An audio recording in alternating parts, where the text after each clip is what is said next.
اللہ اکبر اللہ.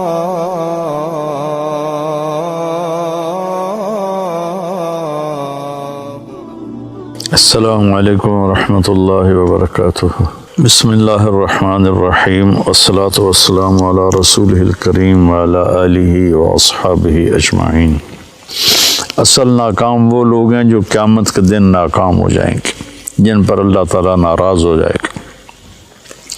اس کی ناراضگی سے کیسے بچنا ہے اور اس کی فرما برداری والے راستے پر کیسے چلنا ہے، قرآن اس کو بتاتا ہے. بیچ میں ایک دشمن کھڑا ہے، شیطان، جو ہمیں اللہ کے راستے سے ہٹاتا ہے اور غلط راہوں پہ لے کر چلتا ہے. شارٹ کٹ زندگی کے بتاتا ہے، اور زندگی میں شارٹ کٹ کوئی نہیں ہے. تو اللہ تعالیٰ نے سورہ یوسف میں اس کو بہت خوبصورت انداز میں بیان کیا ہے کہ کچھ بھائی ہیں جو غلط راستے پر چلتے گئے اور ہر موڑ پر ان کی اسکیم کامیاب ہوتی گئی، اور یوسف علیہ السلام صحیح راستے پر چلتے گئے، ہر موڑ پر ان کی تکلیف بڑھتی چلی گئی. آخر نتیجہ جو انہوں نے خود نکال کے دیا وہ پورے قرآن کا خلاصہ ہے. میں پھر بتاتا ہوں. تو قصہ تو مشہور و معروف ہے کہ یعقوب علیہ السلام کی محبت یوسف علیہ السلام سے زیادہ تھی، اور بھائیوں کو حسد ہو گیا، تو ان کو جا کر باپ کو چکر دیا کہ ہم اس کو شکار پہ لے جاتے ہیں، اور آپس میں مشورہ. پہلے تو انہوں نے کہا قتل ہی کر دو، اقتلوا یوسف، مار دو. پھر یہودا نے کہا، جس کے نام پر یہودی کہلاتے ہیں، سب سے بڑا بھائی تھا یہودا، لیکن یہ مارو نہیں، اطرحوہ فی غیابۃ الجب، کہ او اطرحوہ ارضا یخل لکم وجہ ابیکم وتکونوا من بعدہ قوما صالحین، کہ ایسا کرو کہیں دور دراز پھینک دو، اور پھر تمہارا باپ ہوگا، تم ہوگے، تو تم اپنے باپ کے زیادہ محبوب بن جاؤ گے. تو ان کو لے کر گئے اور جا کر واجمعوا ان یلقوہ فی غیابۃ الجب. جب اس کنویں کو کہتے ہیں جس کا پانی خشک ہو چکا ہو، جس میں پانی ہو اس کو بیر کہتے ہیں، اور جس کا پانی خشک ہو گیا ہو. اور یہ فلسطین پہاڑی علاقہ تھا، تو اس میں کنویں خشک ہو جاتے تھے، تو انہوں نے اس میں پھینکا ان کو. تو اللہ تعالیٰ کا غیبی نظام چلا، پھر وہ قافلہ آیا، انہوں اٹھا کے لے گیا، گورنر مصر کے دربار میں پہنچے. پھر وہاں بڑے ہوئے تو جیسے اللہ نے ساری دنیا کے آج 7 ارب لوگ ہیں، پیچھے پتہ نہیں کتنے خرب چلے گئے، آگے کتنے آئیں گے، ان سب کو حسن میں پوری انسانیت کو 1/2 تقسیم کیا، اور یوسف علیہ السلام اکیلے کو 1/2 دیا. تو ان کا کیا حسن ہوگا. وہ جب گورنر بنے تھے تو پھر وہ وزیر خزانہ سے منہ چھپا کے رکھتے تھے کہ کوئی فتنے میں نہ پڑ جائے. اور عورتوں میں اللہ تعالیٰ نے حضرت حوا کو سب سے زیادہ حسین بنایا. ان کے بارے میں بس اتنا تھا، سب سے زیادہ حسین بنایا. لیکن یوسف علیہ السلام کے بارے میں اعطی شطر الحسن، کہ آدھا حسن سارا دے دیا. تو زلیخا کا امتحان آیا، بہت بڑے گناہ کی دعوت. وراودته التي هو في بيتها عن نفسه وغلقت الابواب وقالت هيت لك. یہ اتنا لمبا جملہ اس منظر کے خوفناک امتحان کو بتا رہا ہے، میں سے چھوٹا جملہ بھی ہو سکتا. تو یوسف علیہ السلام پر 2 امتحان آئے. ایک بہت بڑے گناہ کا امتحان آیا ہے، ایک مصر کے حسن و جمال کا فتنہ، اور دوسرا بھائیوں کی طرف سے جو آزمائشیں چلیں اور ان کی مخالفانہ تدبیریں چلیں، انہوں نے اس پر جو صبر کیا. تو جب وہ بھائی ملے نا، جب اللہ تعالیٰ نے یوسف علیہ السلام کو گورنر بنا دیا، وزیر خزانہ بنا دیا، تو بھائی آئے. وجاء اخوة یوسف فدخلوا علیہ فعرفهم وهم له منکرون، کہ بھائی یوسف علیہ السلام نے تو پہچان لیا میرے بھائی آ گئے، چونکہ یوسف علیہ السلام اس طرح بیٹھتے تھے، یہ پورا نقاب اوڑھتے تھے، صرف آنکھیں نظر آتی تھی. پھر چھوٹے سی عمر میں ان کو انہوں نے بیچا تھا، اور وہ 30-40 سال کے جوان آدمی تھے، تو ان کا خیال بھی نہیں ادھر گیا، تو انہوں نے پہچانا بھی نہیں. یوسف علیہ السلام نے پہچان لیا، تو کہنے لگے تمہارا دوسرا بھائی ہے کوئی؟ کا جی ہے. کہا اس کو لے کے آنا ورنہ کچھ نہیں دوں گا. پھر ان کو ایک بہانے سے اپنے پاس رکھ لیا. جب انہوں نے بنیامین کو اپنے پاس رکھ لیا تو یہودا نے کہا میں تو واپس نہیں جاؤں گا، پہلے ہم نے یوسف کو کھویا، جان بوجھ کے ہم نے شرارت کی، اب بنیامین ہماری وجہ سے تو نہیں، خود اپنی وجہ سے ایسا ہو گیا، تو جب تک میرا باپ کوئی مجھے اجازت نہیں دے گا میں ادھر ہی بیٹھا ہوں، تم جاؤ. تو جب بھائی گئے اور انہوں نے کہا کہ بنیامین نے چوری کر لی ہے اور مصر کے وزیر خزانہ نے روک لیا ہے، تو اس پر انہوں نے خط لکھا. اچھا، یوسف بھی نبی اور یعقوب بھی نبی علیہ السلام. اب بیچ میں 7 دن کا سفر ہے ٹوٹل، تو پورے پتہ نہیں کتنے سال، 20-30 سال 40 سال وہ ادھر موجود ہیں، سلامت یہ ادھر موجود ہیں، بتانے کی اجازت نہیں. ورنہ جیسے ہی وہ وزیر بنے تھے اسی وقت وہ اپنے باپ کو پیغام بھیج دیتے کہ میں ٹھیک ٹھاک ہوں، آپ آ جائیں. اللہ کی ادھر بھی وحی آ رہی تھی کہ نہیں بتانا، اور یعقوب کے لیے بھی تھا کہ ان کو بھی نہیں بتانا. وَبِيَضَّ عَيْنَاهُ مِنَ الْحُزْنِ فَهُوَ كَظِيمٌ، آنکھیں ان کی چلی گئیں روتے روتے، اور غصہ پیتے پیتے پیتے پیتے وہ پھول کے مشکیزہ بن گئے. کظیم، کاظم اس مشکیزے کو کہتے ہیں جو پانی سے فل کر کے ٹائٹ کر کے بند کر دیا جائے. جتنے بھی سال بھائیوں نے یعقوب علیہ السلام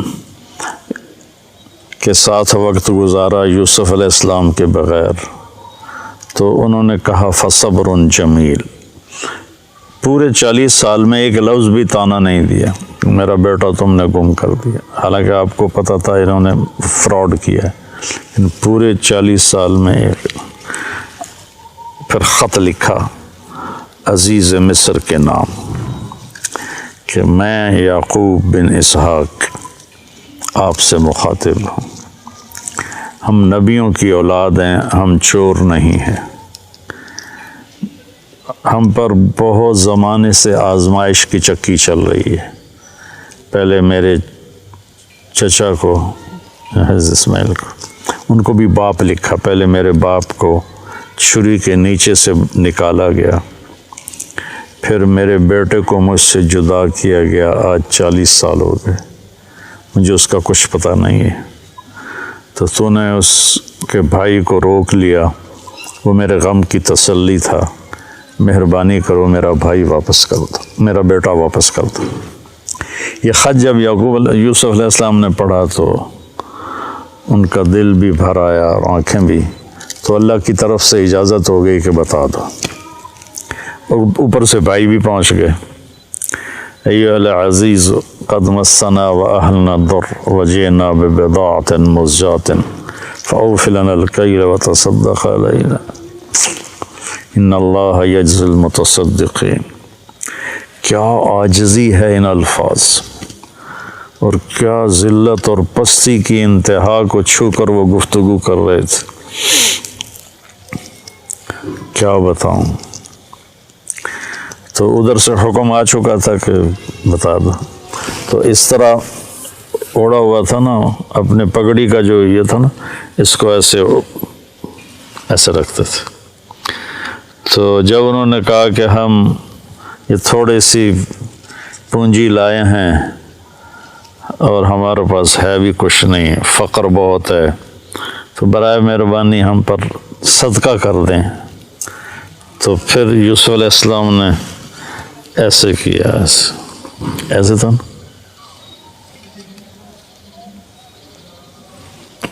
هل علمتم ما فعلتم بيوسف وأخيه إذ أنتم جاهلون۔ سبحان اللہ، کیا نبی کے اخلاق ہیں۔ کیا تمہیں کچھ خبر ہے جو تم سے بے خبری میں یوسف کے ساتھ کچھ تھوڑا بہت ہو گیا تھا؟ تھوڑا بہت، قید کاٹی 9 سال، زنا کی تہمت لگی، منڈی میں بیچے گئے، کتنی لمبی چوڑی گھاٹیوں سے گزر کر، اور ان کو اس کا سبب کون تھے بھائی؟ ان کو کہہ رہے ہیں وہ حل وہاں بولا جاتا ہے جہاں مجھے، اس کو اردو میں کہتے ہیں آپ کو پتہ چلا، سعید بھائی آپ کو پتہ چلا، تو آپ کو پتہ چلا کا مطلب یہ ہوتا ہے کہ اس کو معلوم نہیں اور میں بتا رہا ہوں۔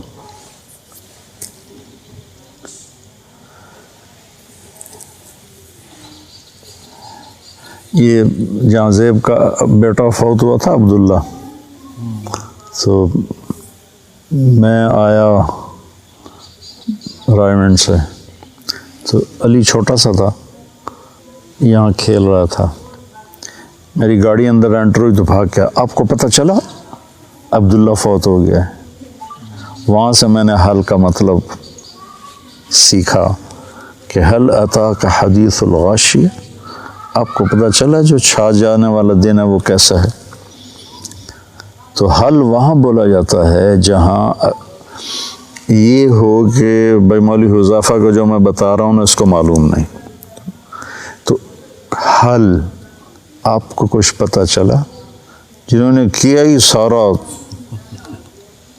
بربادی قدم قدم پہ سازے، ان کا حل علمتم ما فعلتم، فعلا کا جو صیغہ ہے یہ غیر ارادی حرکت کے لیے ہوتا ہے، جیسے میرا یہ میں پاؤں ہل رہا ہے نا، یہ غیر ارادی حرکت ہے۔ فعلا استعمال ہوتا ہے غیر ارادی حرکت کے لیے، پھر ارادی کے لیے بھی عاملہ کا لفظ استعمال ہوتا ہے ارادتاً جو کام کیا جائے۔ تو ما فعلتم میں یہ پھر ان کے جرم کو ہلکا کیا کہ تم سے بس ایم ہی ہو گیا، تم کرنے کا کوئی ارادہ تو نہیں تھا، بلا ارادہ ہو گیا۔ اذ انتم جاہلون، وہ بھی بے خبری میں ہو گیا، تمہیں اصل میں پتہ نہیں تھا۔ حالانکہ یہاں عبارت یوں بنتی قد علمتم، تمہیں خوب خبر تھی، ما ظلمتم، جو تم نے ظلم کیا، بیوسف و اخیہ، یوسف اور اس کے بھائی پر جو تم نے ظلم کیا، اذ انتم عامدون، اور تم نے جان بوجھ کے یہ سارا کچھ کیا، تم نے پوری بدنیتی کے ساتھ کیا، تو اس کا بالکل الٹ لے کر آئے حل علمتم، آپ کو کچھ پتہ چلا ہی ہوگا، آپ کو تو میرے خیال میں معلوم نہیں، تو میں آپ کو بتاتا ہوں ما فعلتم، جو تھوڑا بہت یوسف کے بارے میں آپ سے ہو گیا، وَأَخِيهِ، اور اس کے بھائی کے بارے میں، اذ انتم جاہلون، جو آپ نے بے خبری میں کیا، آپ کا ارادہ تو نہیں تھا۔ تو اب جو اس وقت ان کا امپریشن بنانا، اس کو جو قرآن نے بیان کیا، کمال کر دیا۔ وہ تو پہلے انہوں نے غور سے دیکھا، پھر ایک دم ان کے اندر خوف پیدا ہوا کہ یہ یوسف ہے، پھر شک پیدا ہوا کہ نہیں یوسف کہاں ہے، یہ تو مصر کا وزیر خزانہ بیٹھا ہوا ہے۔ تو شک اور خوف اور امید، یہ 2-3 کیفیتیں ان کے اندر بن گئیں جو متضاد قسم کی تھی۔ ان کو جو قرآن ادا کرتا ہے اس کے جو الفاظ ہیں، ایک تو ان تحقیق کے لیے ہوتا ہے، ان کا یہ شک کے لیے ہوتا ہے، انت یوسف خوف ہے کہ لا بھائی ہن آیا ساڈو تے سوٹا، یہ تو یوسف ہے. تو میں اس ایکسپریشن کو اپنے انداز میں جو سمجھو میں اس کو بیان کیا کرتا ہوں. اِنَّكَ لَأَنْتَ یوسف، اِنَّكَ لَأَنْتَ یوسف. مجھے بڑا مزہ آتا ہے اس آیت میں کہ کس طرح اللہ نے مختلف کیفیات کو جمع کر، میں اس کو چہرے پہ لانے کی کوشش کرتا ہوں. اِنَّكَ لَأَنْتَ یوسف، تو نے کہا انا یوسف وَهَذَا اخی، میں یوسف ہوں، یہ میرا بھائی ہے. قد من اللہ علینا. اب یہ سورہ یوسف کا خلاصہ دو لفظ ہیں، اور یہی دو لفظ پورے قرآن کا خلاصہ ہیں، پوری زندگی کا خلاصہ ہیں، اور کامیاب زندگی کا خلاصہ ہیں کہ انہ من یتقی ویصبر فإن اللہ لا یضیع اجر المحسنین. کہ میرے بھائیو، زندگی کے راہوں میں جو تقوی اور صبر کو ساتھی بناتا ہے وہ ضائع نہیں ہوتا، وہ کامیاب ہوتا ہے. تو تقوی میں اشارہ تھا زلیخا کے قصے کی طرف کہ بہت بڑی دعوت آئی حرام کی، اور اس میں اللہ نے ان کو اتنا استقامت بخشی، اور اس نے سارے دروازے بند کیے تھے، وہ دوڑے، دروازے کھلتے چلے گئے، اللہ کی قدرت سے تو کھلتے چلے گئے. تو تقوی سے مراد تھا اس زلیخا کے مکر سے بچنا، یعنی جتنے بھی گناہوں کا راستہ ہے اس سے بچنا تقوی. یصبر میں اشارہ تھا بھائیوں کے ظلم کو برداشت کرنا. آپ اندازہ لگائیں جب بھائی اور یعقوب علیہ السلام سارے آ گئے تو یوسف علیہ السلام کارگزاری سنانے لگے کہ میرے ساتھ کیا ہوا. تو کارگزاری شروع سے نہیں سنائی کہ بھائی سامنے تھے اور شرمندہ ہونا تھا انہوں نے. وَقَدْ أَحْسَنَ بِي إِذْ أَخْرَجَنِي مِنَ السِّجْنِ وَجَاءَ بِكُم مِّنَ الْبَدْوِ مِن بَعْدِ أَن نَزَغَ الشَّيْطَانُ بَيْنِي وَبَيْنَ إِخْوَتِي إِنَّ رَبِّي لَطِيفٌ لِمَا يَشَاءُ. ابا جی میں جیل میں چلا گیا تھا، یہاں سے کارگزاری شروع کی، مجھے انہوں نے نکالا، میں نے راستے میں مارا اور مجھے باندھا، پھر باندھ کے کنویں میں پھینکا، پھر میں ڈول میں بیٹھا، پھر مجھے انہوں نے چند کوڑیوں میں بیچا، پھر میرے اوپر زنا کی تہمت لگی. سارا حذف کر دیا کہ یہ شرمندہ ہوں گے، میرے بھائی شرمندہ ہوں گے. کامیابی کا یہ راستہ ہے.